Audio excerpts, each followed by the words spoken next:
Olá, tudo bem? Estamos aqui para mais um vídeo de matemática. Hoje vai ser sobre conceitos geométricos, geometria plana, envolvendo a coroa circular. Vamos lá?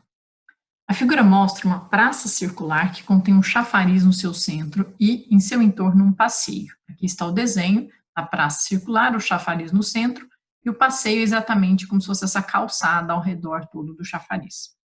Os círculos que definem a praça e o chafariz são concêntricos. Isso significa que todos eles têm o mesmo centro. Tanto o centro do chafariz quanto o centro da praça, do passeio, todos eles têm a mesma localização. O passeio terá seu piso revestido com ladrilhos. Sem condições de calcular os raios, pois o chafariz estava cheio, o engenheiro fez a seguinte medição. Esticou uma trena tangente ao chafariz, medindo a distância entre os pontos A e B, conforme a figura. Aqui está, ponto A e ponto B, então esse segmento AB é a trena, em que ele garante que ela está tangente ao chafariz aqui. Então ela encosta exatamente um único ponto ali do chafariz. Com isso ele obteve a medida do segmento de reta B, 16 metros. Dispondo apenas dessa medida, o engenheiro calculou corretamente a medida da área do passeio em metros quadrados. A medida encontrada pelo engenheiro foi a área do passeio. Aquela região composta pelo passeio é o que a gente chama na matemática de coroa circular. Então, isso é um problema em que você vai ter que calcular a área de uma coroa circular. Só para lembrar, a fórmula da área de uma coroa circular é nós imaginarmos como se você tivesse um círculo maior todo para ser calculada a área e o miolo, que é um outro círculo, você subtraísse essa área. Então, essa área é a área do círculo maior, que seria πr ao quadrado, menos a área do círculo maior, πr ao quadrado, cada um com seu respectivo raio. De tal forma que a gente pode colocar o π em evidência e dizer que isso é π que multiplica r² quadrado menos r². Essa é a fórmula da área da coroa circular, da área do passeio que a gente vai calcular. Qual a única informação que ele nos deu? Esse comprimento desse segmento de reta AB que está tangente ao círculo menor. O que a gente precisa pensar? Vamos desenhar os raios possíveis, né? A partir do centro aqui, que ele garantiu que as figuras eram concêntricas, quem seriam os raios? O raio da circunferência maior, porque nós vamos precisar dessas medidas dos raios aqui na fórmula, é eu sair do centro e ligar até qualquer ponto da circunferência maior. Óbvio que é interessante eu ligar nos pontos que estão relacionados ao problema, ligar aqui nos pontos A e B. Né? Existem infinitos raios, mas esses são os que me interessam. Então, essas medidas de A, do centro, que vamos chamar de O, de OA e de OAB, são os raios da circunferência maior e são iguais entre si, então mede R² para cada um dos lados.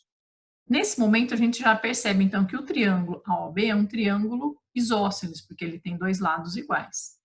E se nós ligarmos do centro até o ponto de tangência, que isso é extremamente importante sempre que for possível, situações de tangência a gente vai tentar ligar centro em ponto de tangência, porque ali, com o ponto de tangência, o raio fica perpendicular. E eu tenho garantia de ter formado o triângulo retângulo. Mas mais do que isso, essa distância aqui, então, até o ponto de tangência, é o raio da circunferência menor, é o R'. E a gente sabe que, pelo fato de termos construído um triângulo isósceles, esse segmento que é perpendicular, que é a altura do triângulo isósceles, também funciona como mediana. Então, aquele ponto de tangência, na verdade, é o ponto médio do segmento AB. E aí nós sabemos que vai valer 8, então, para cada lado, daqueles 16. E cada um dos triângulos retângulos formados ali, vamos esboçar aqui do lado só para facilitar, nós temos a hipotenusa com valor de R maior, um cateto com R menor e o outro cateto valendo 8. E se é um triângulo retângulo, eu posso aplicar o teorema de Pitágoras, que vai me dizer que a hipotenusa ao quadrado é a soma dos quadrados dos dois catetos. E aqui o que é interessante, pensando que onde temos que chegar na aplicação da fórmula da área do setor circular, que precisa do setor, não, desculpa, da coroa circular, nós precisamos da diferença entre os dois raios ao quadrado. E aqui nós temos uma expressão que envolve os dois raios ao quadrado. Se nós forçarmos a surgir aquela expressão, passarmos para o primeiro membro aquele R menor ao quadrado, nós vamos ter exatamente o valor da expressão representada por aquela diferença. E nós não precisamos necessariamente descobrir quanto é o valor de cada um dos dois raios. Basta que eu saiba que a diferença entre os raios ao quadrado, a diferença entre os quadrados desses raios é 64. E substituir na expressão.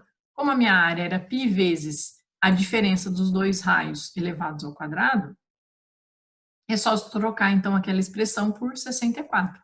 E descobrimos que a área, então, do passeio em metros quadrados vai ser exatamente 64π, alternativa D, certo? Da aplicação de um teorema de Pitágoras, você, na verdade, chega exatamente na relação que ele já precisava para ser substituído. Você não precisou necessariamente ter o valor indicado de cada um dos dois raios, certo? Espero que vocês estejam aprendendo, entendendo e curtindo para seguir o nosso canal e receber todos os dias um vídeo novo. Até mais, um abraço.